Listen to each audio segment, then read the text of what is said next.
Rowrah surely is one of the most stunning locations that you're likely to go racing anywhere. But the drivers also love it because there's undulations and plenty of overtaking opportunities. Here's Alan Tadei with a quick look around the circuit and a word on where we can expect the action to unfold. We're on board with Louis Harvey in senior road tax for this lap of the track here at Rowrah, through the start-finish line, up into what is the closest thing we have to Eau Rouge here, through the chicane, run the curb on the outside, have to wear a sprocket protector to make sure his chain doesn't come off, into the first hairpin. That's McRae's, back up to Iredale's. Both of these hairpins, great overtaking opportunities. This is Iredale's hairpin. Now we're on the run down to the Stuart S's again. If you give somebody the inside line, you'll see Louis runs wide here. Giving somebody the inside if they're close enough.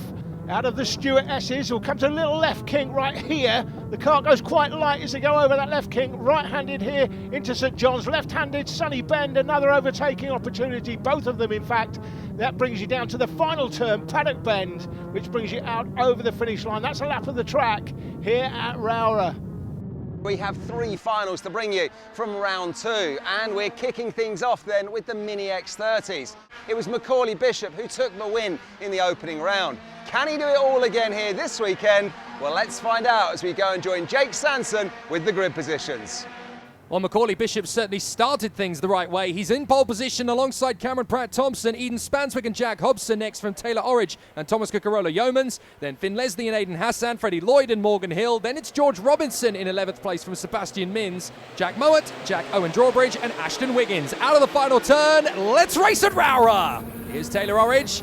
To our left, that's Aidan Hassan trying to get stuck in the chicane and is already battling away with the 33 of Cameron Pratt-Thompson. I think Spanswick got through in a second. That's Finn Leslie behind us. Into McRae's for the first time. We go the long way round. Cucurella-Yeomans to the inside, shutting the door just in time on Finn Leslie. As we head up to Iredale's, there's Macauley Bishop. There's Spanswick. Oh, Spanswick very nearly cannoning into the back of his teammate as they go onto the back straight past the lake. And this is a fabulous opportunity now for the drivers to get stuck in on the opening lap on the inside. Orridge gets the move there on Cucurella-Yeomans. Now he's after the top 5.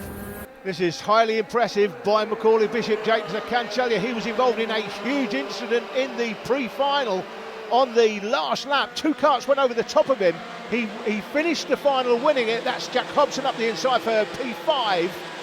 He ended up winning the pre-final, went across the line here and pulled up, just going into the chicane in such pain. And he's in pain now with his ribs, but he's still out front. I'm amazed he's even racing. There's Orridge on the inside of Hassan. He gets through now, so into the top 5 comes Taylor Orridge. Aidan Hassan, P6 at the moment, looking for a wave on the inside. And that is Hobson on Pratt-Thompson, but he's gone wide on the exit. Pratt-Thompson's going to steal it back on the back straight. So a nice opportunistic manoeuvre, but it's all gone wrong on the exit. That's Aidan Hassan behind us that we're riding on board with Taylor Orridge as we watch Hassan getting his way through up towards St John's. Then they plough out of the right-hander into the square right here and then up towards Sunny Bend. A lot of overtaking moves happen here. And you've got that tyre barrier to the inside line of the curb to keep people honest. Hobson, late lunge on the inside of Pratt-Thompson. This time he's through and he's going to take Taylor Orridge with him. So through into 3rd goes Hobson, through into 4th goes Orridge. Incredible lead for Macauley Bishop in such a short space of time. There he is pictured on screen, part of the PMR driver programme these days for 4 months. Oh! Aidan Hassan up the inside making a move. Cucurella-Yeomans going with him. Yeah, so 3 carts getting past Cameron Pratt-Thompson. Pratt-Thompson trying to get back on the inside line. Bishop, he's underneath 50 seconds already for the laps. 49.7 he's put in there. That is absolute lightning. Incredible speed. Pratt-Thompson losing more ground. I think that's 2 of the Mad Crocs going through. So Pratt-Thompson, I think that was in the 33, losing more ground. It's so difficult once you lose 1 or 2 places to get that momentum back together again. Cucurella-Yeomans and Finn Leslie have both got through, and now he's got to try and launch back on the inside. That's better, Cameron. Gets straight back on the horse and gets stuck in once again. And now on the inside, that's Freddie Lloyd trying to get through into the chicane. He has to think better of it. Side by side for the 2 drivers in behind. I think that is Robertson and Wiggins that were getting a little bit too close together there. Now up into the hairpin, and still more battles. I think that was Mins trying to get in the mix there as well. So fantastic racecraft. The drone picking it all up. Wonderful to see the action from over the top of this beautiful circuit. There is nowhere like this place anywhere in Britain. It is absolutely stunning. Plenty of scuffles throughout the field, but not out front. The teammates, Bishop and Spanswick, they've got a comfortable gap. back to Hobson, if you remember last time. And I did speak to him about it as well, and he did agree what he did. Hobson up the inside of Spanswick, and Hobson now is second, and he'll set off after Macauley Bishop. Did talk to Macauley about that drive last time. Did you back him up into your teammate? I'm not going to tell you what he said, that's between us. Yeah, protecting his character basically there. He did, yeah, that's what he did. Yeah, just drop him in it, why don't you? Why not? Jack Hobson has just done a 48.9, a new fastest lap. No wonder he's able to charge past Eden Spanswick. Spanswick's still right there, though. This has been a great opening to his season, actually, as well, Spanswick. He's had some character-building years down in cadets. He's worked his way forward. Now he's here in Mini X30 with Paul Munn. And I'll tell you what, he is coming alive as a driver, Eden Spanswick. Great to see him doing so well. Yeah, doing really well. Third place today. He won't be too happy with that. He'll be looking for a second. And Hobson, though, if you think about it, he's come from quite a way back to catch him, because he had quite a comfortable lead in second in the early part. Now, the lead that Bishop has, though, over Hobson, I can't see Hobson closing that down, Jake, frankly. Was it 2.5 seconds? Yeah, it's 2.5 seconds at the line. That is an absolute gargantuan country mile in karting, as Hassan tries his best to have a look at Orridge. Can't quite make it through there into McRae's. That's a look on the exit of Iredale's. He's got pressure from Cucurullo Yeomans. Good exit speed from Hassan. He may get a chance then up into the stewardesses. Want to try and join that if we can. Is he there? No, he's not quite there in time. He's still trying to get through on the inside to move up into fourth place past Taylor Orridge. But it's great to see so many exciting tussles in Mini X30 in 2021. Wilton Mill was exciting. It's just building in crescendo here at Rowrah. And here we go again, the battle for fourth place. Hassan, Cucurullo Yeomans, and Taylor Orridge at the front of the queue. So Taylor Orridge trying to check away. Then in seventh place now is Finn Leslie. He's got back past Cameron Pratt-Thompson for seventh position. In fact, Cameron Pratt-Thompson's dropped all the way down the order. I think he might be out of the race, actually. He's on the inside. There goes Cucurullo Yeomans. He gets past Aiden Hassan. Great move. Hobson set the fastest lap, Jake, so he was 2.5 seconds behind. It's, 2.8 now, is that? 2.8 seconds. So he set the fastest lap, but he seemed to have dropped further behind on that last lap. So he's fastest at the moment, but what can he do with, 8.5 minutes basically on the clock from this point? Yeah, sorry to say that Cameron Pratt-Thompson appears to have fallen from the fray. He is showing up as 15th place, and of the 15 competitors, that will put him dead last, and he hasn't transponded for a while. So I think Cameron Pratt-Thompson, the reason he fell down the field, essentially, he had some kind of mechanical problem brewing. That's unfortunate. Macauley Bishop has set the fastest lap once more, so normal service has been resumed. That is the battle for seventh, Jake. Yep, Leslie, Lloyd and Hill. Three drivers all battling for it. Finn Leslie, Freddie Lloyd and Morgan Hill. And Morgan Hill looking very ferocious in there behind Aiden Hassan. In there behind Freddie Lloyd, I should say. Now he's going to make the move on the inside. Here's Taylor Orridge. Cucurullo Yeomans looking for a way through on the inside. That'll do nicely. You gotta love the 360-degree onboard camera. That is the closest you can get to the action, folks. And you can really see these battles in real time as Taylor Orridge now has a mission to try and get back into fourth place. But Cucurullo Yeomans really has taken that away from him. So the battle is going to resume. Here's Taylor Orridge. Let's ride with him out of the final turn. On the throttle, up towards the chicane. You rise up the crest here as you turn in, which is very tricky to balance the kart. It wants to snap away. You climb over the curbs. Here comes the move on the inside. Does it into McRae's? No, he's just hanging back, waiting for his moment. And then you come out of that hairpin up towards Iredale's. Is this going to be the move from Orridge? No, he's going to work with his teammate, actually. They've still got a bit of a gap between themselves and Eden Spanswick, so they've got to work up towards the guys in the top three. He wants a podium at minimum, so he's got to work with his teammate up in the front to work closer to them. Yeah, they're going to have to do some work. They're going to catch that gap as they go underneath the drone. That's second and third under the drone, and then fourth and fifth, which is Cucurullo Yeomans and Orridge, but quite a gap between them to get to the podium.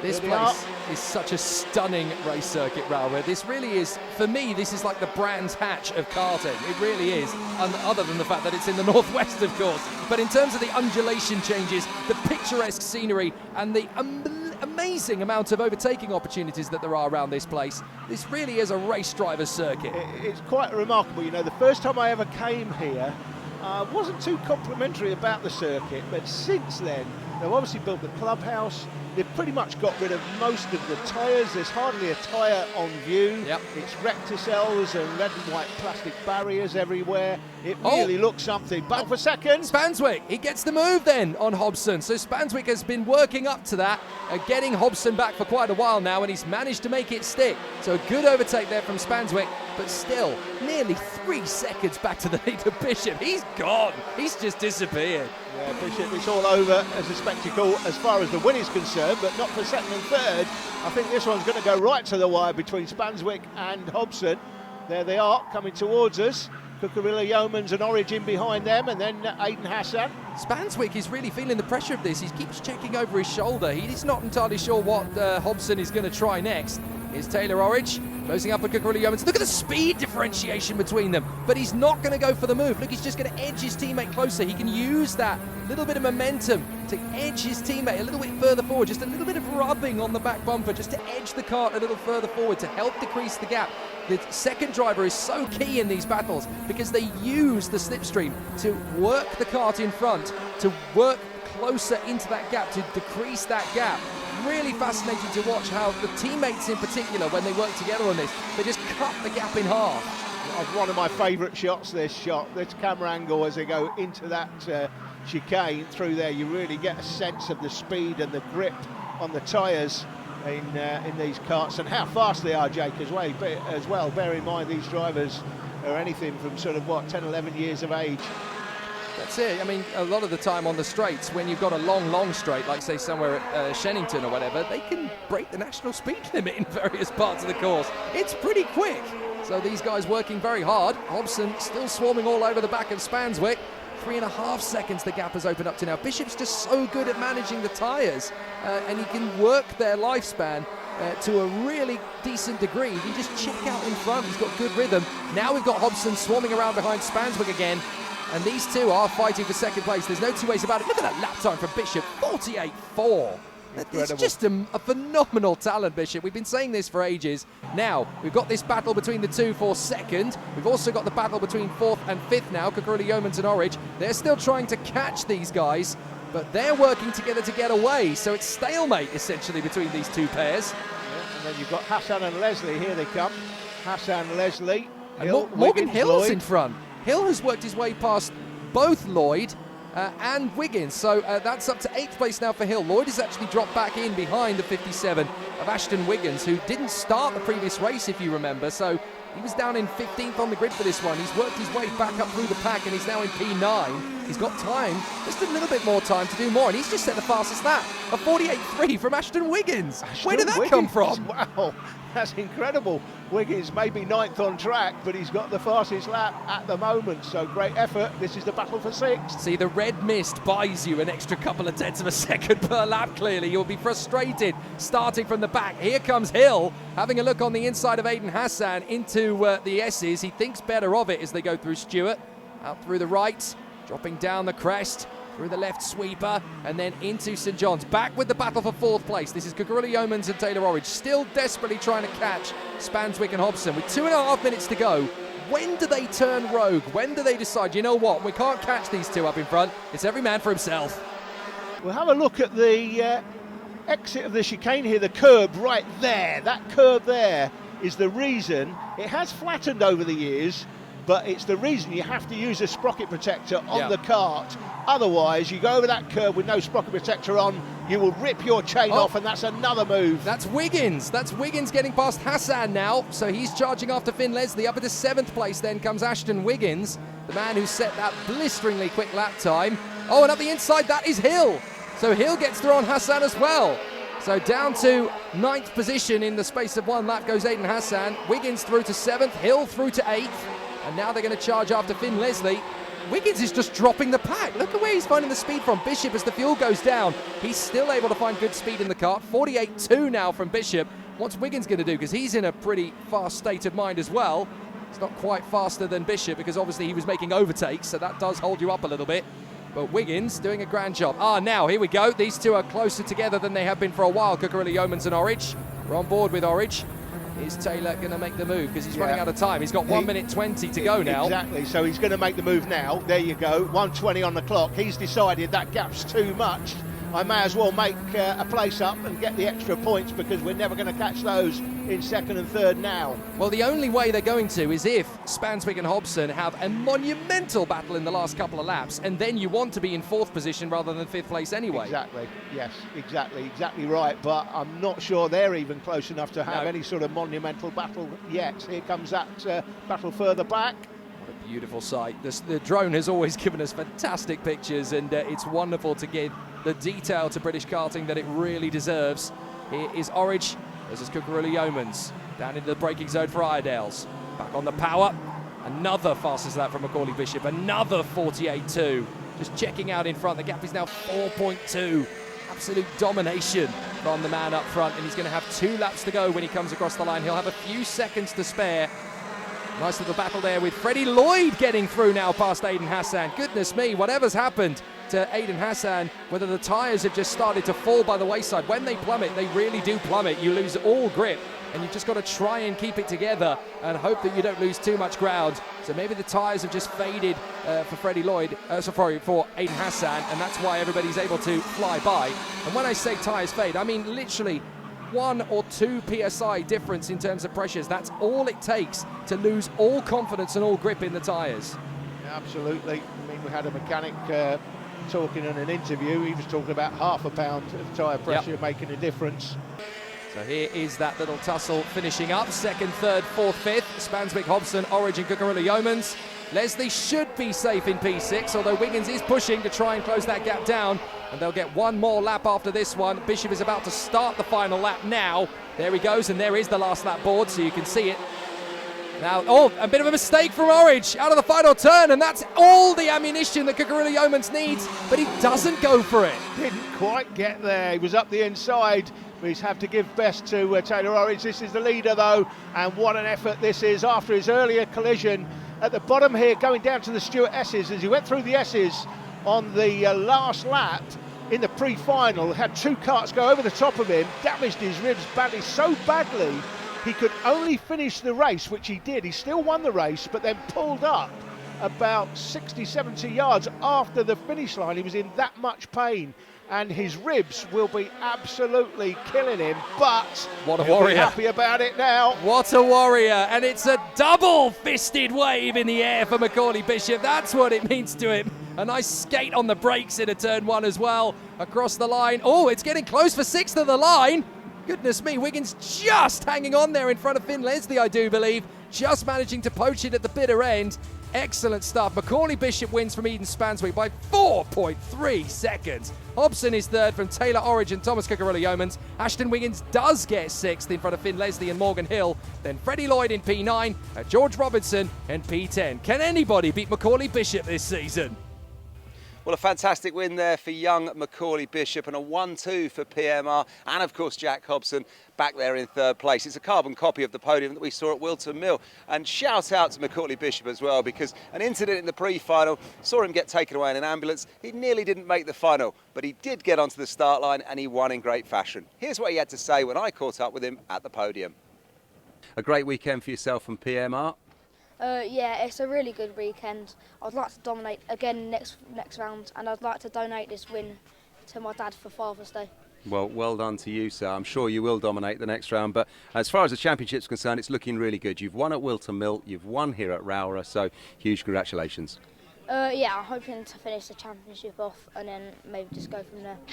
Well done. Thanks, Macauley. Thank you. Change nothing, Macauley, because whatever's going, it's going well. He's in front in the championship standings. Eden Spanswick and Jack Hobson very closely matched for 2nd. It's still a tight battle from 4th downwards. Leslie 3 ahead of Cucurulli Yeomans, and only a further 9 ahead of Cameron Pratt-Thompson. Orridge, Robinson and Lloyd are all close, so there's plenty still to play for in 2021 in Mini X30. The Mini X30 is providing some great action once again, and after the break, it's the turn of the Junior X30s. See you in 2.